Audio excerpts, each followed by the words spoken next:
You are listening to the Horse Radio Network, part of the Equine Network family. Good morning, Horse World. This is Ashley Winch in Kansas City, Missouri, and you're not listening to Horses in the Morning today, as we were scheduled to be dark, but since we're entering the season of giving, we wanted to share with you our latest podcast, the Show Jumping Podcast by Relyne GI and our friends at Haggard Pharmacy, hosted by Christy McCormick and me. Glenn and Jamie will be back tomorrow. In the meantime, enjoy the show. Be sure to like and subscribe wherever you get your podcasts, and join our Facebook group to see the video of today's pacing exercise on Overheard on the Show Jumping Podcast.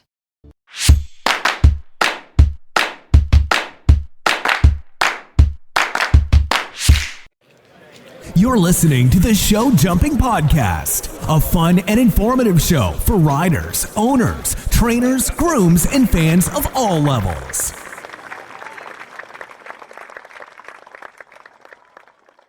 I'm Ashley Winch in Kansas City, Missouri. And I'm Christy McCormick in Saratoga Springs, New York.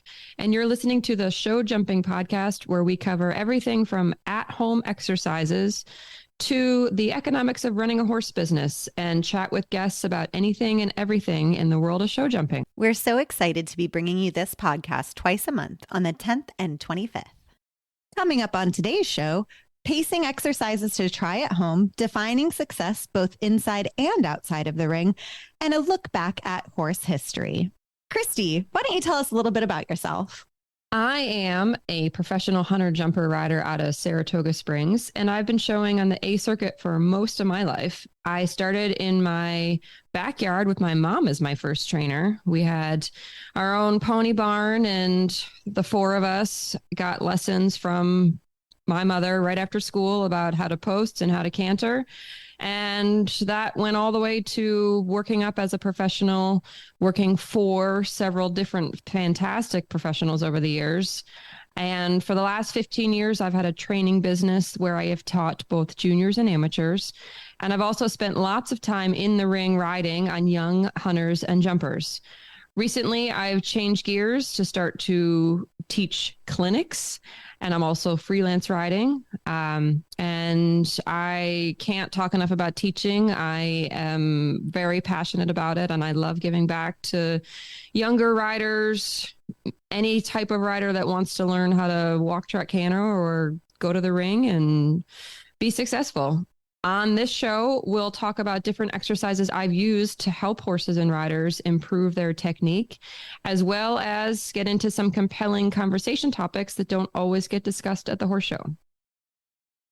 Christy, it's so funny that we ended up on this show together because, believe it or not, Christy McCormick and myself have a very similar beginning to our horse history. I too actually started riding with my mom as my main trainer in outside of Washington, D.C. in Virginia. And that lasted, all of 6 months until I was walk, trot, cantering my pony around the ring and jumping with the big kids whenever my mom would turn her back, because that's just how I am and who I am. And as a young woman, I don't think any of us really love listening to our moms. And so once my feet would reach past the flaps of the saddle, she went ahead and set me up with some real life trainers. And I got to train in the hunter jumper arena with Janet McCune, Miss Judy Fannin, Bobby McCune. I did a lot of jumping. My back hurts thinking about how much I used to jump, Christy. I mean, I used to just get out there and tear it up. And now I am 35 years old and I am too afraid of hitting the ground. So I will not be jumping higher than a meter ever again. You heard it here first, because I'm just afraid of splatting. But I'm so excited, Christy, to have this show with you and reignite my passion for the jumper world, the hunter jumper world. I'm not much of a hunter girl. I like to go fast and rock out, not go slow and look pretty. But I'm just so excited to learn everything. I've been out of the hunter jumper world for a minute, and I'm just stoked to be all along the ride with you, Christy. So thank you so much for agreeing to be my co-host here. And we'd like to say thank you so much for our title sponsor, Haggard Pharmacy. And joining us today is Marc White, here to talk about everything gastrointestinal. Excuse me. Marc, tell us about your wonderful product and why all of our listeners need it. Ashley, thank you so much. So excited to be here.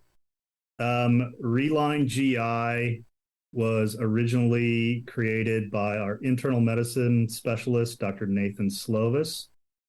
In looking at horses which did not respond to traditional therapies, mainly omeprazole, he heard about high-weight hyaluronic acid and beta-glucans, and basically tried it on horses that did not respond.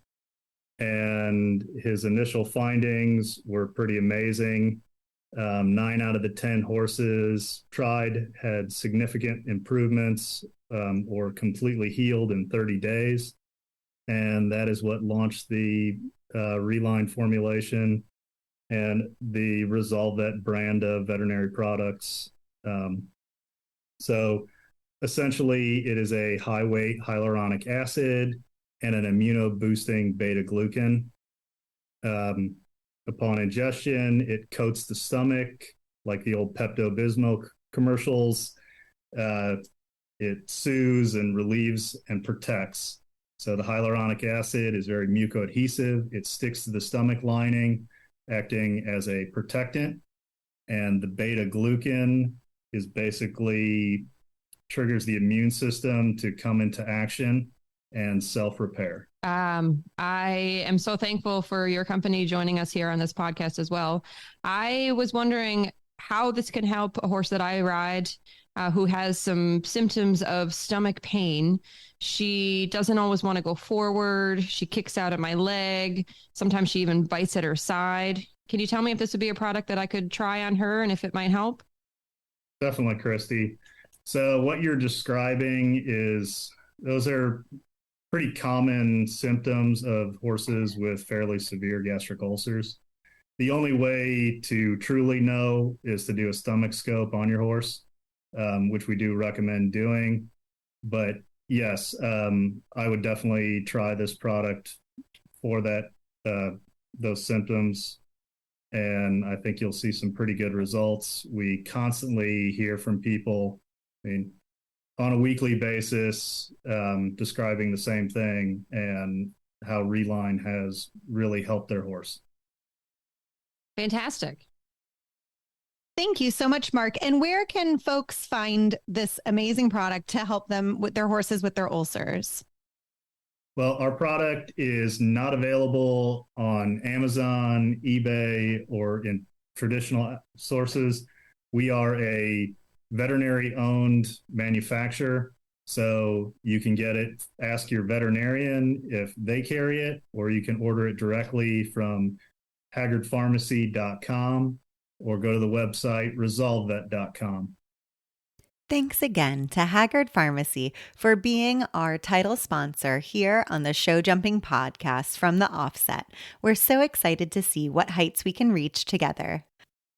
Next, we're joined by Kimmy McCormick, Christy's sister and first student.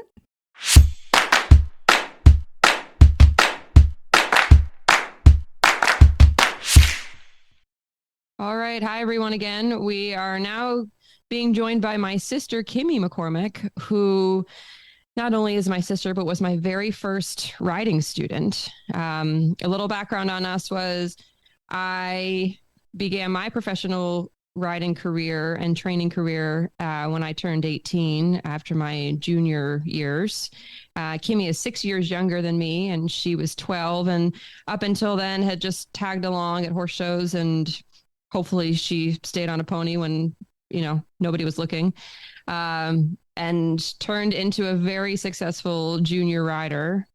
So I thought a good topic for today that we could discuss is the definition of success and what that means to us now versus what that meant to us at the time of a very important junior career, or what seemed to be important at the time. Not to take away from anything you've won, Kimmy. She has won the medal finals, which is now the Dover medal, USEF medal finals. She's won the ASPCA McClay finals. She has several junior jumper championships under her belt. And now does something entirely different, which every time somebody asks me what she does, I give them a different answer. She is an applied scientist. I have called her a rocket scientist. I've called her a geologist and made up several different scientific names that I thought sounded good in between. So welcome, Kimmy. Thanks for joining us. I'm so happy to be here. My first question for you is, can you describe your definitions of success in different stages of your riding career and talk about how they've changed? Now, wait 1 second. I know we got two sisters on here, and Christy, you're not going to get off that easy. I vote we have a tete-a-tete, and you both tell us how you've defined success through the years. Okay. We can do that. All right. Kimmy, I'm going to let you go first. Okay. So as you mentioned, I'm a scientist, so I love little more than a good definition before we start. So I actually looked up success, and according to Merriam-Webster, they have several, but the one I liked as success is the accomplishment of goals, aims, or objectives. So I think for me, looking back, it's almost impossible to talk about success without really talking about what are your goals and objectives at different stages, and how do those change? Who gets to define them, right? That's kind of, in hindsight, such a big question for me is who actually gets to set that definition, sort of by setting what those expectations and objectives are through time. So I think as a junior, it's such an interesting time to define that because it changes so rapidly. So just as a kind of grounding anecdote here is, looking at the medal finals, you mentioned I won at the end of my junior career, but looking just 3 years before that, my first time going, when neither myself at 13 or my horse, who I eventually won on, Tommy, had any business being there. And the definition of success then, our goal was just to jump around without me hitting the dirt, right? And that's precisely what we did. Or even the very next year, Christy, I'll let you tell this story because I think your perspective is a little better. When you did hit the dirt, is that the time you're talking about? Yeah, okay. No, that's the time I'm talking about. Would you like to elaborate? Sure. So as you mentioned, that first time we were all so nervous for you to just hang on, grab Maine, hopefully, just get around the course without any major disaster, which you did. And I think my memory of it is one of the jumps that Tommy, as a green horse, looked down into and peeked in and overjumped, sent you maybe a foot out of the tack. But you landed in the tack, luckily, and finished up. And everyone had a great time. And I'm going to venture to say that might have been the most fun we had at the medal finals of all the years we went. Okay, you'll say yes. Then we realized that you could ride a little bit, and you got pretty good. So we're going as a 15-year-old, which is still young in terms of the equitation junior career. We got 3 years to go, and you nailed the first round. And if my memory serves, you nailed the second round pretty well. And so you're up there in the top 10. And for those who are unfamiliar with the format, the way that end of day works in the medal finals is usually they have anywhere between the top 4 and the top 8 test. So come back for a third round where you're asked to do some shorter but more technical exercises in the ring. And so if you're on that standby and you know that you could be asked to go into the test, you are in the schooling area, which is a tiny, small area to warm up over that's right next to the ring at Harrisburg. And a trot jump is usually included. And Kimmy's nemesis for her entire career was a trot jump. Indeed. She never taught Tommy to do it correctly. I don't think I ever taught you how to do it correctly. And so It was a struggle. And as we are frantically trying to prepare for the possibility of you going in the ring for that last test and possibly move up from a top 10 position to a, who knows, top 3 position, maybe even win, I get down the stairs at the ramp and you are trotting a jump with your other trainer, Missy Clark, and John Brennan sitting there. And you are falling over the top of Tommy's head onto the ground, landing on your ass, on your back, not sure which part, right before they say, and we'll take the top 5 into the ring to test. And you were on the 6th place position. So we all had a nice sigh of relief that you didn't have to go into the ring and perform that exercise to the best of your abilities. The best test I ever did. Yeah, I believe there were 2 trot jumps in that test that year as well. Lucky you. We were all thrilled to not put me in the ring at that particular moment. We were happy with that 6th place green ribbon. So yeah, and then obviously had that been the case, had that been the circumstance 2 years later, right, that would not have been a successful day, right? We would have been in tears. Exactly. Sure. And so that goalpost moves and there's nothing inherently wrong with raising expectations, with moving that goalpost to achieve kind of higher and higher objective goals of, I want to get a ribbon, and now I want to win, and now I want to do this, higher division. But it is worth asking the question of, again, who gets to set those? What's a healthy balance between raising those expectations, but not raising them to the point where you really don't leave a lot of room for success between your goals and really the ceiling of what you're capable of, what a horse is capable of, what's even possible, right? Within, if your goal is to win, everything but that is a failure. And that's maybe not the healthiest definition of success that we have, which kind of leads me into moving on away from a junior career. There's lots of different formats and lots that can sort of breed lots of variations on what success is. For instance, I rode in college. It was a great experience for me.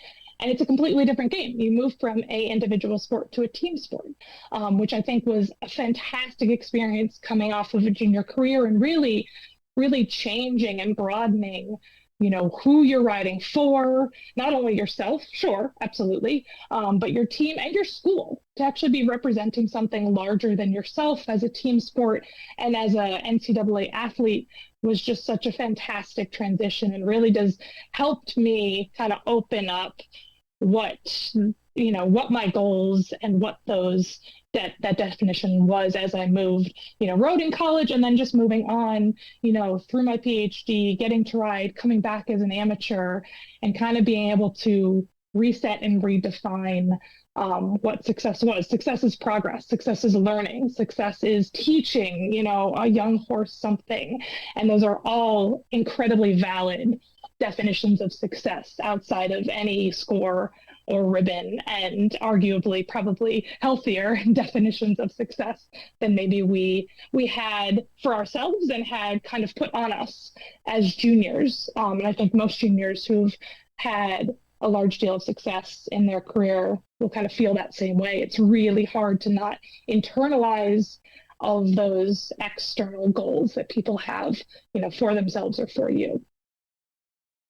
I can relate to everything you said. And to answer Ashley's question, both as a rider or as a junior rider, and as a trainer of junior riders, a couple years later, first Kimmy, I really had a very narrow definition of success where perhaps because we were naturally, it came easy to us riding in terms of just getting on the horse and feeling our pace and our distances and all the basics we work on. That part was straight away something that we could attain quickly, but that was only the basis of what the results came to. And because we were in the very small bubble of what is winning versus, like you said, Kimmy, everything else is failure, especially when you start winning, you realize that your scope there is so narrow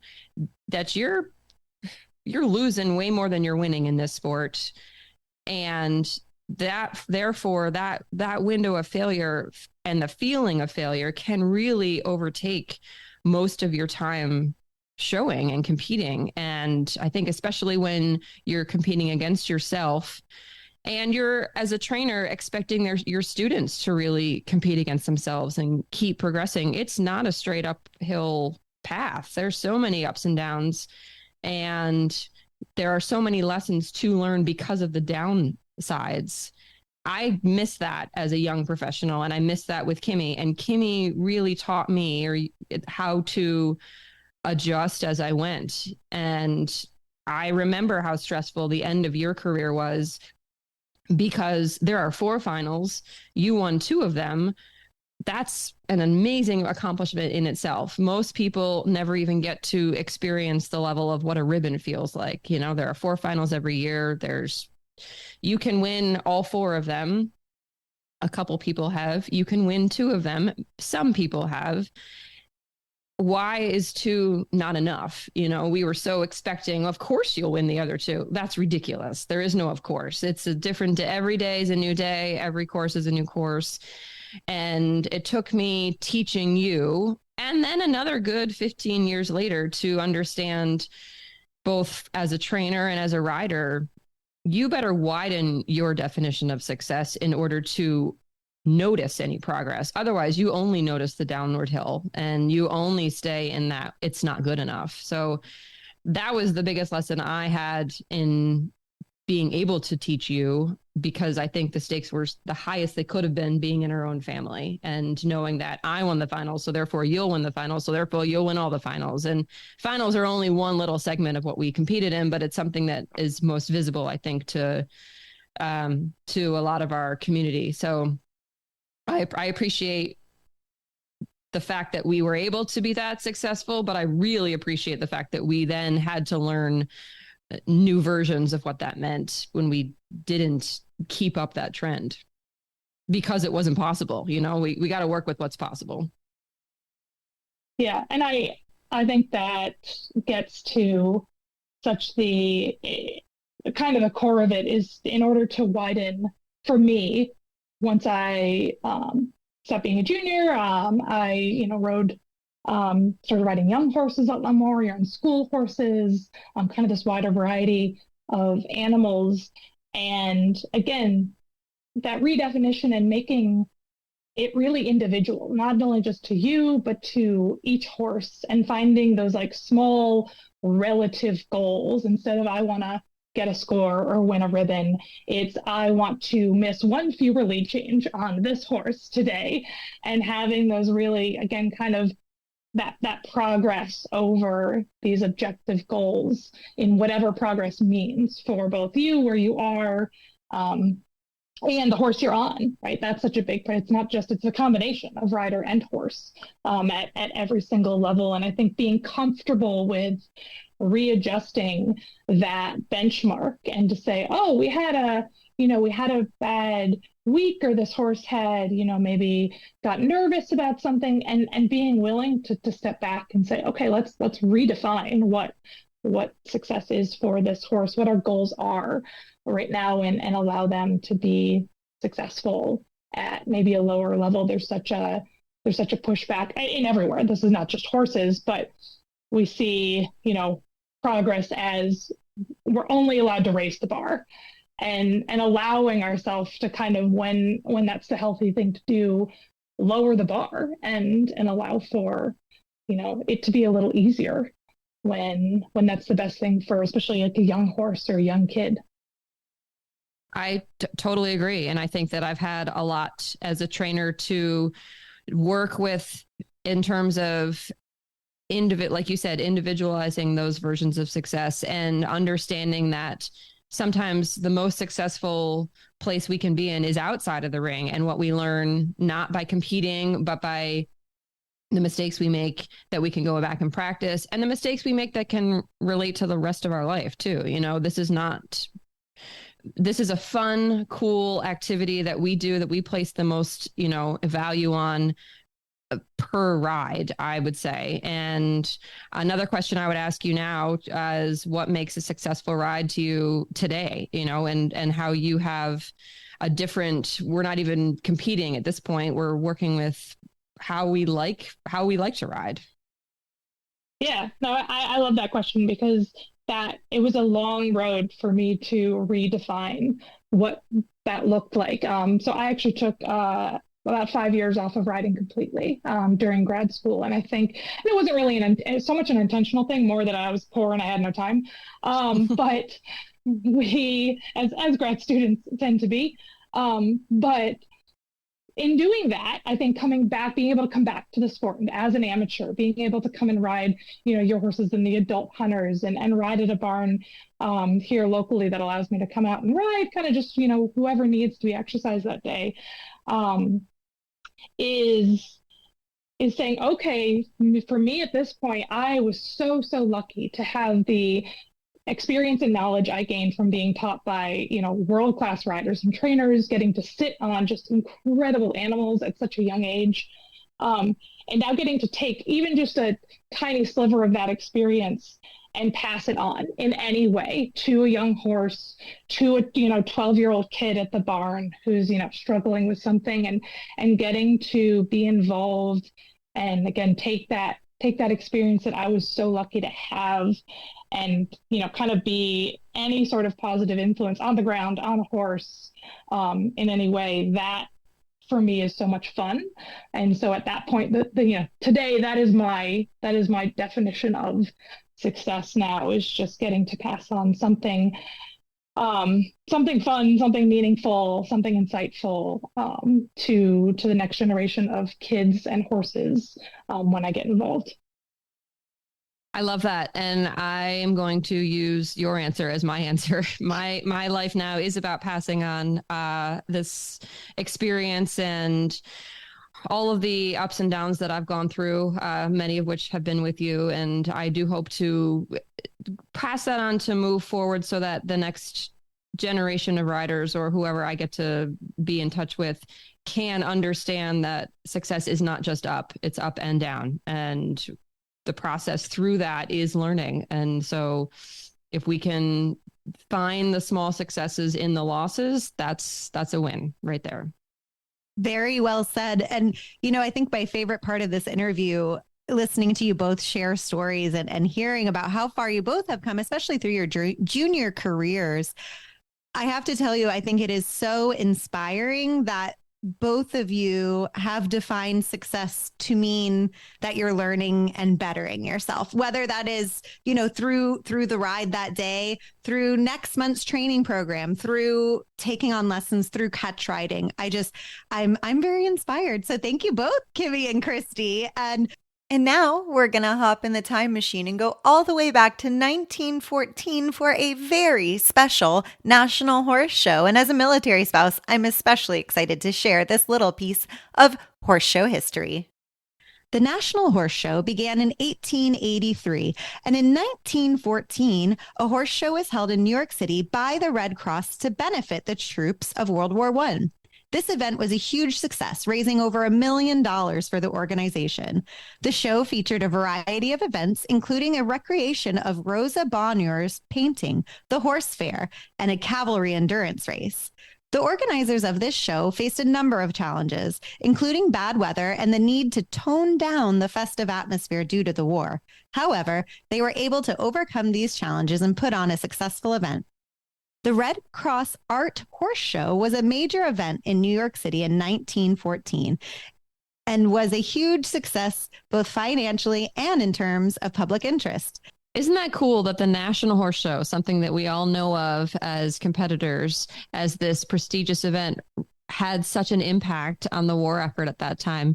And I did, as a side note, look up that $1 million in 1914 would be the same as $3 million today. Unheard of for charity, probably especially from horse shows. So horse shows, take note. Let's see what we can raise.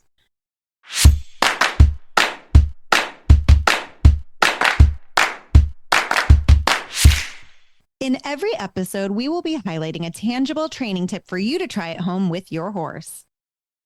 For our first episode, we wanted to focus on an exercise that is meant to understand and regulate pace, which, as we all know, is the basis for any riding that we do. This exercise can be done in real time. So I will explain the setup, and then following, I'll explain what to do while on the horse, which, if you'd like to listen as you ride, we can do this together. For your ring setup, we are going to place 2 poles that are opposite each other as if they were on a clock at 3 o'clock and 9 o'clock. You're also going to place 1 standard at 12 o'clock and 1 standard at 6 o'clock. If your ring is oval shaped, you can use your entire ring. If you have a large area that you'd like to condense, you can use a circle that gives you about 10 to 12 strides between each obstacle. So between the pole on the ground to the next standard, if you were cantering in a circle, you'd have 12 strides to have completed between those two. And then the same follows to the next pole, the next standard, and then the pole again. So go ahead and set that up, and then we'll come back and you can follow along with what to do while riding. While you're on your horse, your first job is to establish what kind of pace you have and how that's different between each gait. So we're going to use miles per hour, but they are not exact. They don't mean 1, 2, 3 exact miles per hour. They're just a frame of reference to remember as you're moving along on your horse. So to start at the walk, we're going to imagine that that's 1 mile per hour, and just organize your horse enough that you have a moving forward walk that has some intention and some impulsion. That's going to be called 1 mile per hour. Move forward through each gait and give each gait a number that you can clearly define. So as you move forward from the walk into the collected sitting trot, that would be 2 to 3 miles per hour. Again, the number and the mile per hour don't matter. What matters is you are defining what pace you're on. Working trot generally is up to 4 to 5 miles per hour. Working trot then needs to be established and maintained so that you know that your horse is on the same pace each time you go around the ring. Part of learning how to regulate pace is learning how to understand what pace you're on and how to maintain it. As you move forward into the extended trot, you're going to be at approximately 6 miles per hour.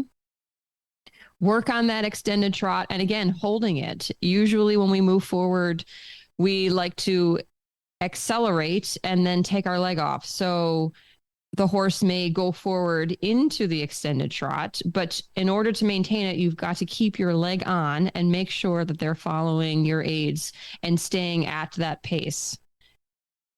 Once you've established the different paces at the trot and you understand which number correlates to them, again, as your own horse has its pace to dictate going forward, you can start to move into the canter.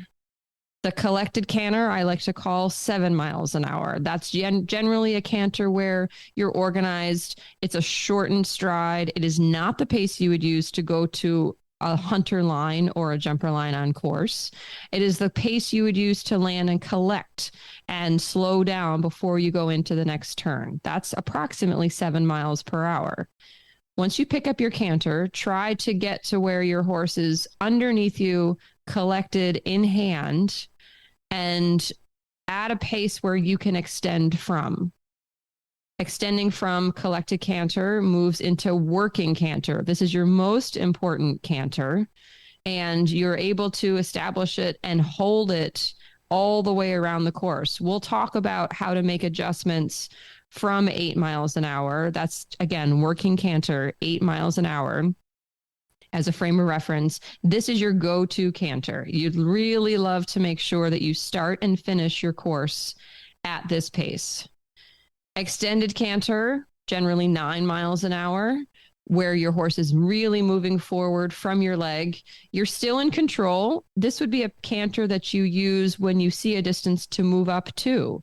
If you're coming out of the corner at 8 miles an hour and you see a forward distance, add your leg, move your horse forward, and get to 9 miles an hour. 10 miles an hour is out of the tack at a hand gallop. This is, again, still in control, but the fastest that you'd like to go. If you're working on your jump off speed, this is 10 miles an hour, where you're moving your horse as forward as it can go while keeping control of your stride. For this exercise, practice on the flat, not worrying about any of the setup that you've done in the ring with the poles or the standards, but just establishing where each pace lies and how to recognize what you're on. The numbers are only for recognition. Don't worry again if they are exact at all. Worry that each time that you're at 8 miles an hour, it is a true working canter. Once you've tracked your own pace, start to incorporate the 2 poles on the ground.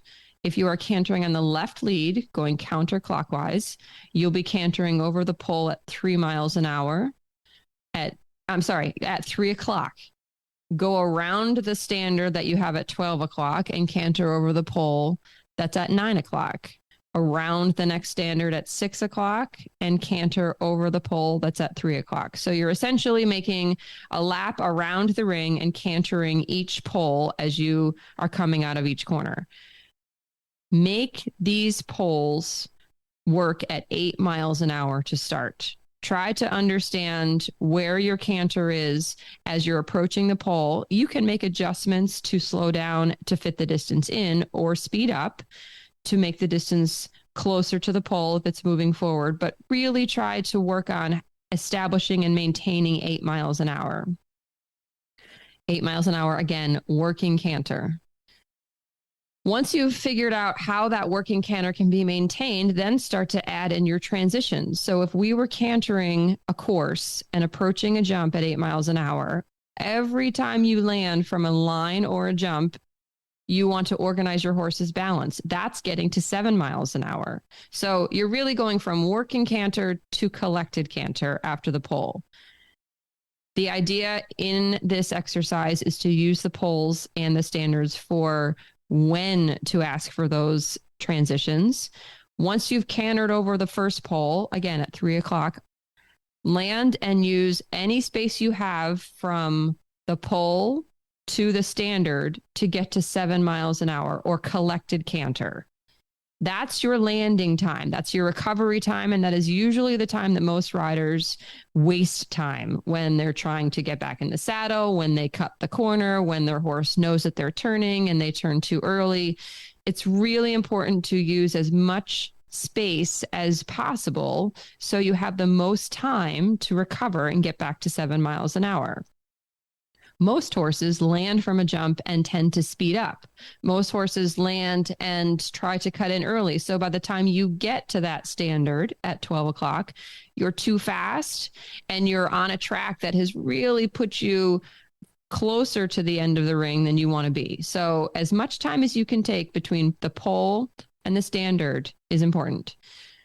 The next step is after you cross the standard or after you pass it, put your leg immediately back on and get back to 8 miles an hour. There's your time to move up.